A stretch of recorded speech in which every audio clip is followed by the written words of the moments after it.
Hello dear students, आज हम लोग first order integrated equation derivations देखेंगे और साथ साथ ये भी देखेंगे कि उसको किसी क्वेश्चन पे अप्लाई कैसे करते हैं। और जब ये कंप्लीट हो जाएगा तो हम उसके हाफ लाइफ देखेंगे और उस हाफ लाइफ पे कैसे क्वेश्चन सॉल्व होता है उसके बारे में एक क्वेश्चन लेके एक्सप्लेन करेंगे। राइट, तो चलो हम लोग स्टार्ट करते हैं फर्स्ट ऑर्डर इंटीग्रेटेड इक्वेशन का डेरिवेशन। ओके डियर स्टूडेंट्स, तो यहाँ पे क्या होगा, फर्स्ट ऑर्डर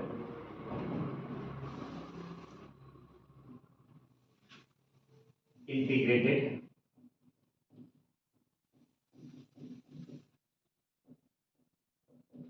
रेट इक्वेशन। तो आप जानते हो कि इसका जो हम लोग रेट लिखते हैं वो रेट क्या होता है, रेट होता है change in concentration upon time. अगर ये रिएक्टेंट के लिए तो माइनस यहाँ पे रिक्वायरमेंट होता है। ठीक, और दूसरा जो हमारे पास होता है रेट लॉस जो होता है वो रेट क्या होता है, रेट इज इक्वल टू होता है K times upon K times into initial concentration. तो फिर क्या करेंगे, दोनों को एक दूसरे में इक्वेट करेंगे और इंटीग्रेटेड इक्वेशन फाइंड करेंगे। तो हमारे पास क्या है, DC minus DC upon DT is equal to rate constant into initial concentration. अब इसको क्या करेंगे, ऑपरेटर को एक साथ लाएंगे और इंटीग्रेशन यहाँ पे करना है। अब इंटीग्रेशन का साइन यहाँ पे लगाना है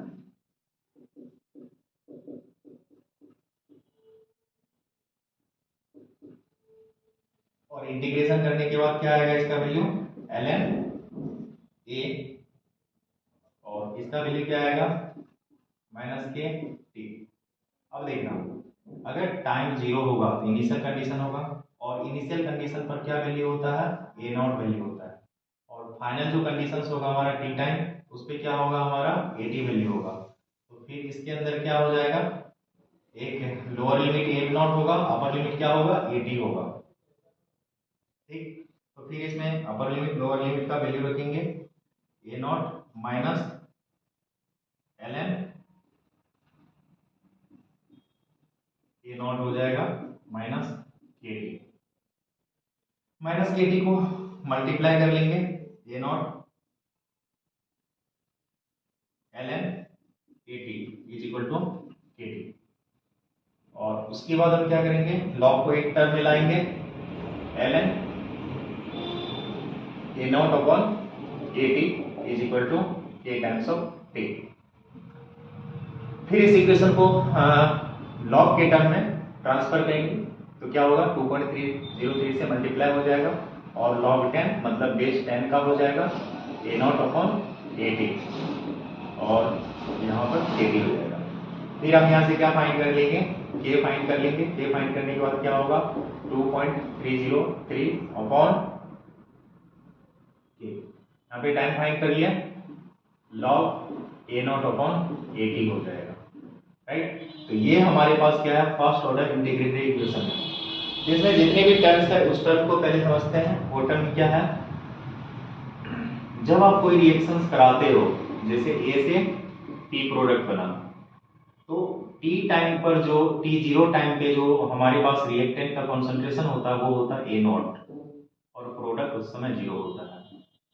और जिस टाइम पे आप फाइंड करना चाहते हो उस टाइम पे कॉन्सेंट्रेशन जो हमारे पास होता है वो कॉन्सेंट्रेशन क्या होता है, एटी होता है, मींस रिमेनिंग कॉन्सेंट्रेशन होता है। ये हमारे पास रिमेनिंग कॉन्सेंट्रेशन होता है, कुछ अमाउंट हमारा प्रोडक्ट में गया होगा, ठीक है ना, तो वो अमाउंट हम एज्यूम कर लेते हैं एक्स। तो फिर इसका वैल्यू क्या हो जाएगा, ए नॉट का कॉन्सेंट्रेशन एक्स हमारा क्या हुआ, प्रोड्यूस हुआ है, तो माइनस क्या हो जाएगा, एक्स हो जाएगा और यहाँ पे क्या, यही डिफरेंस हमारा एटी होता है। ठीक, तो अच्छे से समझ में आ गया ये क्या होता है। उसके बाद हम क्या करेंगे, इस पे इक्वेशन सॉल्व करेंगे।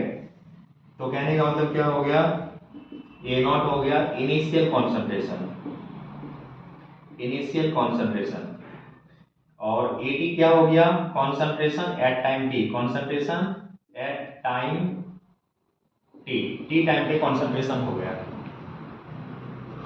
और ये जो टी है वो क्या है, टाइम रिक्वायर्ड है, रिएक्शन को कंप्लीट होने में टाइम रिक्वायर्ड है, या आप बोल सकते हो टाइम टेकन बोल सकते हो।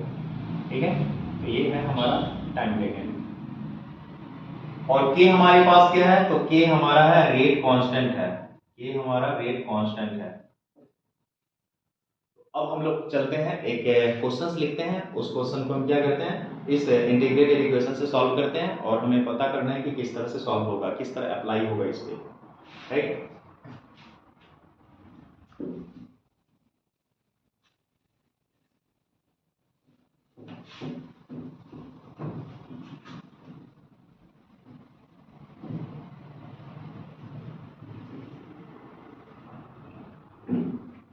तो क्वेश्चन ये है, फर्स्ट ऑर्डर रिएक्शन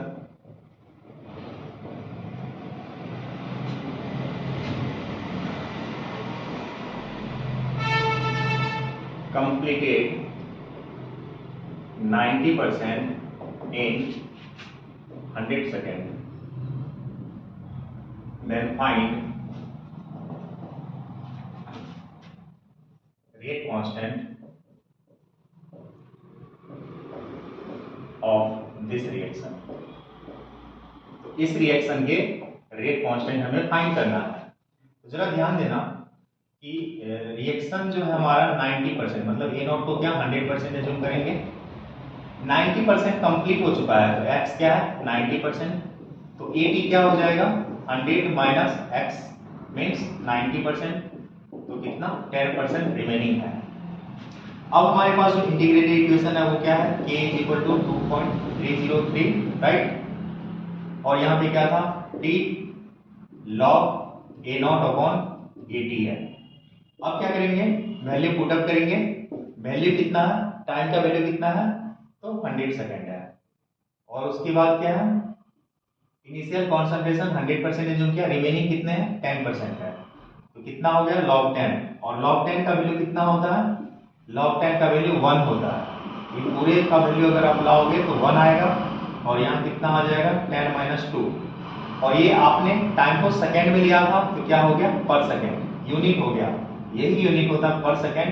जो यूनिट होता है ना टाइम पर टाइम, वो फर्स्ट ऑर्डर के लिए होता है, फर्स्ट ऑर्डर रिएक्शन के लिए। तो इस तरह से आपने क्या किया, रेट कांस्टेंट का वैल्यू फाइंड कर लिया इंटीग्रेटेड इक्वेशन से। अब हम लोग चलते हैं इसके हाफ लाइफ इक्वेशन को समझते हैं, फिर इसी तरह एक क्वेश्चन अप्लाई करके उस हाफ लाइफ को समझने का कोशिश करते हैं कि किस तरह से वो हाफ लाइफ सॉल्व होता है, राइट। तो स्टार्ट करते हैं half life of first order reaction.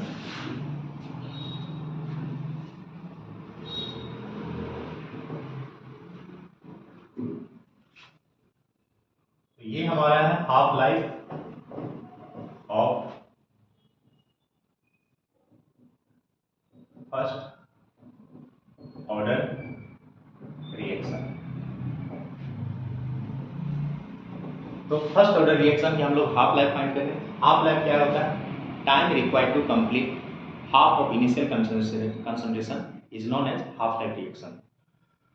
तो इनिशियल कॉन्सेंट्रेशन क्या है, तो इनिशियल कॉन्सेंट्रेशन आप एज्यूम कर लो, इनिशियल कॉन्सेंट्रेशन हमने ए एज्यूम किया था, और जो हाफ लाइफ कहने का मतलब अगर टी हाफ यहाँ पे लगा है, टी हाफ लगा है, तो इनिशियल कॉन्सेंट्रेशन का हाफ हो जाना चाहिए।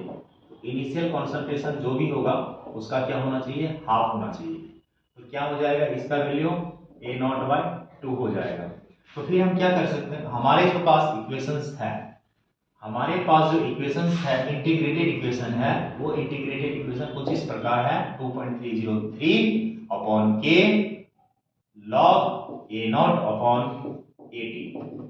ये स्टूडेंट्स आप यहाँ पे जानते हो कि हमारा कॉन्सेंट्रेशन हाफ हो जाएगा, यहां से यहाँ क्या हो जाएगा, हाफ हो जाएगा। तो कहने का मतलब ये है, अगर हाफ होगा तो उस समय जो टाइम का रिक्वायरमेंट होगा हम उसको क्या बोलेंगे, टी हाफ बोलेंगे, और यही हाफ लाइफ का सिंबल है। तो क्या हो गया 2.303 अपॉन के, फिर हो जाएगा log ए नॉट तो सही है, AT क्या है ए नॉट बाय 2 है। जब आप इसका रिजल्ट फाइंड करोगे तो आ जाएगा 2.303 अपॉन के और log 2 आ जाएगा। तो हमारे पास हाफ लाइफ का जो इक्वेशन आया है 2.303 log 2 अपॉन रेट कांस्टेंट। अगर आप log 2 का वैल्यू 0.3 लेकर के मल्टीप्लाई करोगे तब आपको वैल्यू क्या आ जाएगा, यहां पर 0.693 अपॉन के। इन इक्वेशन को देखने से क्या आपको नहीं लगता है कि ये जो हाफ लाइफ है वो इंडिपेंडेंट है कॉन्सेंट्रेशन से? आप यहां लिख सकते हो half life of first order reaction is independent from initial concentration. मतलब फर्क नहीं पड़ता इनिशियल कॉन्सेंट्रेशन आपने क्या लिया है इस हाफ लाइफ पर। तो फिर हम क्या करते हैं, इस हाफ लाइफ के एक क्वेश्चन सॉल्व करते हैं और उससे हम फाइंड करते हैं कि हमारा हाफ लाइफ कैलकुलेशन किस तरह से होता है। ठीक,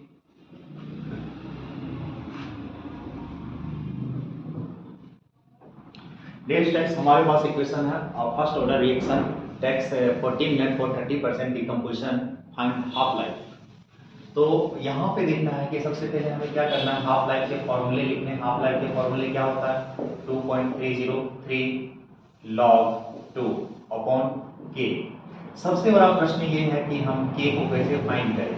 तो के को फाइंड करने के लिए हमारे पास डेटा है और वो डेटा कुछ इस तरह से है, यहाँ से पढ़ोगे तो क्या आ जाएगा, के का इक्वेशन लिख लेना है।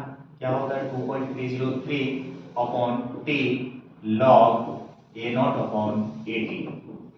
तो 2.303 upon T 40 minute log a0 means 100% जो करना है 80। 30% हमारा रिएक्शन क्या है, डिकम्पोज हो चुका है। तो रिमेनिंग कितने होंगे, रिमेनिंग 70% होंगे। तो रिमेनिंग कितना है 70%। इसको कट करो 2.303 अपॉन 40 और log 10 का वैल्यू log 10 माइनस log 7 का वैल्यू 0.8 हो जाएगा। log 10 का वैल्यू 1 एंड log 7 का वैल्यू 0.8। तो डिफरेंस कितने आ गए, डिफरेंस आ गए 0.2 का। और ये जो वैल्यू है हमारे पास, ये वैल्यू को क्या करेंगे, यहां पे ट्रांसफर करेंगे। क्या हो जाएगा 2. यहां देखना 2.303 के का वैल्यू, यहां तो log 2 था, के का वैल्यू कितना है 2.303 अपॉन 40 मल्टीप्लाई 0.2। ये कैंसिल, क्या हो जाएगा log 2 का वैल्यू 0.3 और ये 40 मल्टीप्लाई हो जाएगा 0.2।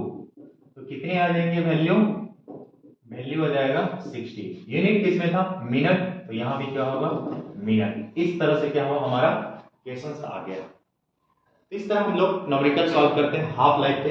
तो ये स्टूडेंट्स इस तरह से करें और कुछ क्वेश्चन मैं और करके दिखाता हूं। Thank you.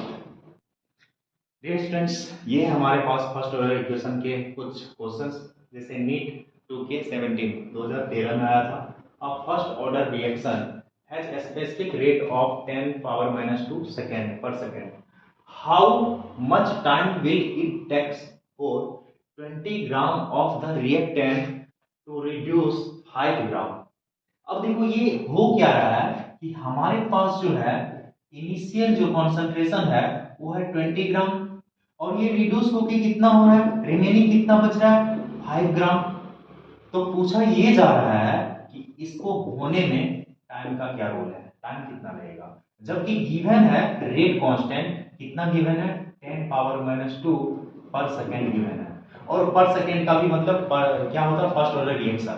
तो क्या करेंगे हम, ये इक्वेशन अप्लाई करेंगे, t इज इक्वल टू क्या होगा 2.303 के log a0 अपॉन at। तो 2.303 अपॉन के का वैल्यू क्या है 10 पावर माइनस 2 और log a0 कितना है 20 और ये 5। अब क्या हो जाएगा ac डिवाइड होगा 4 और आप जानते हो कि log 4 को हम लिख सकते हैं 2 log 2 लिख सकते हैं नहीं, और 2.303 मल्टीप्लाई 2 log 2 का वैल्यू 0.3 और ये 100 यहां पे ऊपर। अब क्या हो जाएगा वैल्यू अगर आप देखोगे मल्टीप्लाई करोगे 3 2 जा 6, ठीक है, तो 6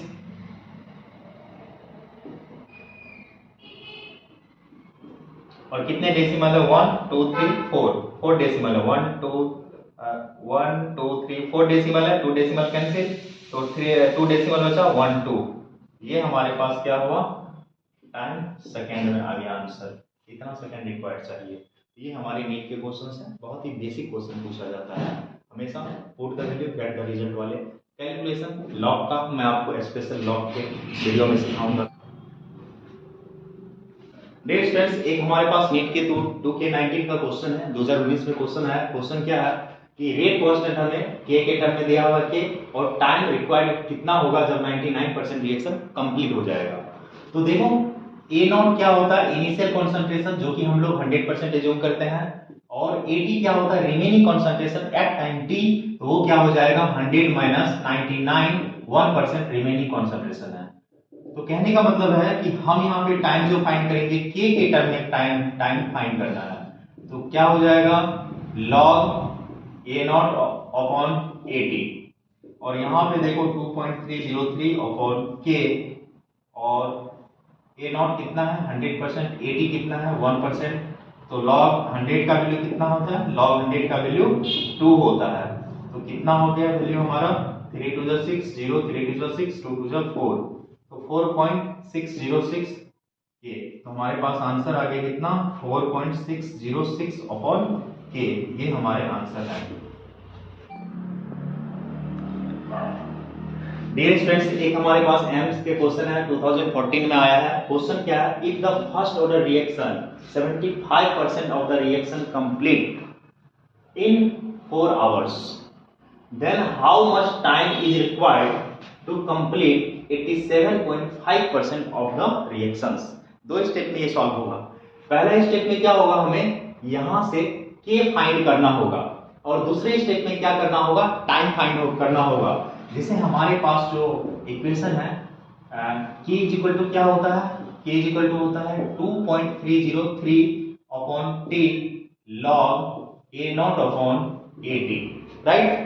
अब यहाँ पे देखना कि पहला स्टेप जो है हमारा यहां से यहां तक पहला स्टेप में k फाइंड होगा कैसे 2.303 अपॉन t 4 आवर्स है log A0 75% कंप्लीट तो 100% 75 कंप्लीटेड तो रिमेनिंग कितने हैं 25% रिमेनिंग तो 25% कितना 4 और यहाँ पे क्या हो जाएगा 2.303 अपॉन 4 और यहाँ पे क्या 4 को हम लिख सकते हैं 2 log 2 लिख सकते हैं राइट।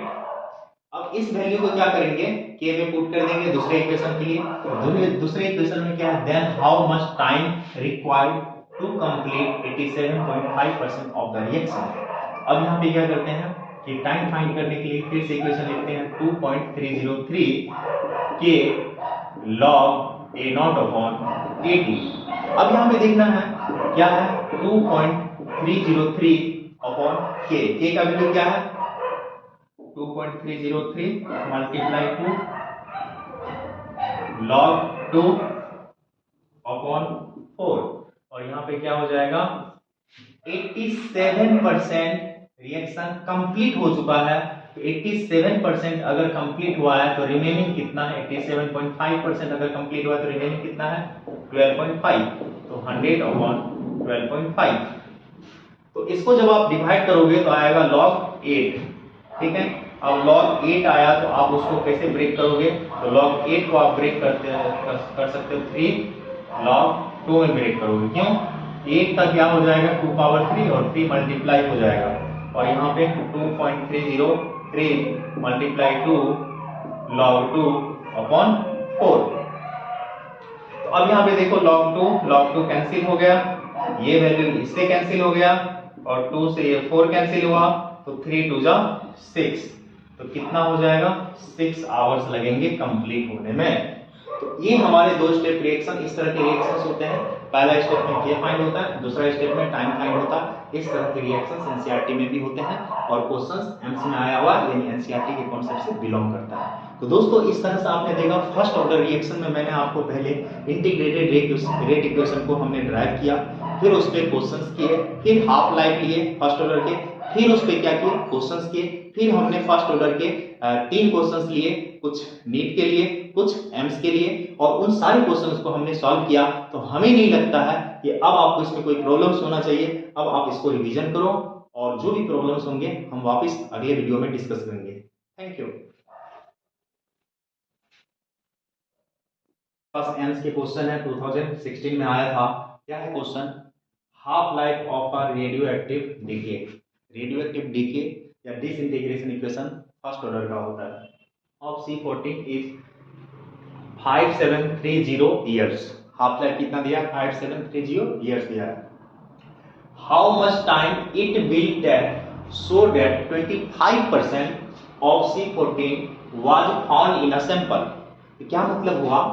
सोचो जरा, अगर हमारे पास कोई सैंपल है और उस सैंपल का कॉन्सेंट्रेशन क्या है? A नॉट है, और वो हाफ जब हो जाएगा तो फिर हम उसको क्या बोलेंगे? टी हाफ यहां का बोलेंगे। लेकिन ये हमारा 50% हुआ हाफ, फिर इसका अगर हाफ होगा तो ये 25% होगा, तो एक हाफ लाइफ और चाहिए। कहने का मतलब हुआ टोटल टाइम रिक्वायर्ड टू